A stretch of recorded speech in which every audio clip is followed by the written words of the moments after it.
ক্রিসমাসের আনন্দ ম্লান হয়ে গেছে ক্যালিফোর্নিয়াবাসীর জন্য। বড়দিনের রাতে টানা বৃষ্টি ও প্রচণ্ড ঝড়ে আকস্মিক বন্যা ও ভূমিধসে বিপর্যস্ত আমেরিকার গুরুত্বপূর্ণ এই স্টেটটি। প্রাকৃতিক দুর্যোগে এখন পর্যন্ত ৩ জনের মৃত্যু হয়েছে বলে প্রতিবেদনে উল্লেখ করেছে বিবিসি। স্থানীয় সময় শুক্রবার পর্যন্ত ঝড়টি অব্যাহত থাকতে পারে বলে সতর্কতা জারি করা হয়েছে। ক্যালিফোর্নিয়া প্রশাসনের কর্মকর্তাদের তথ্য অনুযায়ী দক্ষিণ ক্যালিফোর্নিয়ার বিভিন্ন এলাকায় বৃষ্টিপাতের পরিমাণ খুব বেশি ছিল। লস অ্যাঞ্জেলেস কাউন্টির কিছু অংশে প্রায় ২৭ সেন্টিমিটার পর্যন্ত বৃষ্টির পরিমাণ রেকর্ড করা হয়েছে।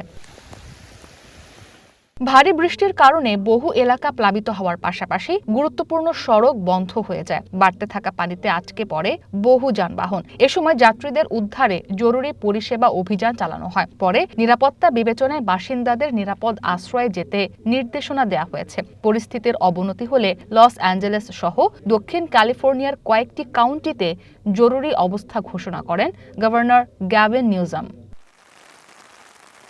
বৃহস্পতিবার সন্ধ্যা পর্যন্ত পুরো স্টেটে বিদ্যুৎ বিচ্ছিন্ন ছিল প্রায় ১ লাখ মানুষ। প্রাণহানির ঘটনা ঘটেছে বিভিন্ন জায়গায়। স্যান ডিয়েগোতে গাছ পড়ে এক ৬৪ বছর বয়সী ব্যক্তির মৃত্যু হয়েছে।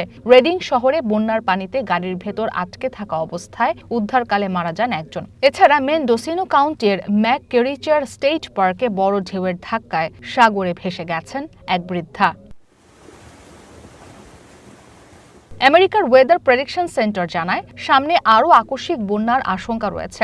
পানি বাড়তে পারে ছোট বড় নদীনালায়। এছাড়া সান ফ্রান্সিসকো বে এলাকায় ফ্ল্যাশ ফ্লাড সতর্কতা জারি করা হয়েছে। ক্রিসমাসের ছুটিতে অপ্রয়োজনে ভ্রমণ না করার আহ্বান জানিয়ে সবাইকে সর্বোচ্চ সতর্ক থাকার অনুরোধ জানিয়েছেন লস অ্যাঞ্জেলেসের মেয়র ক্যারেন বাস।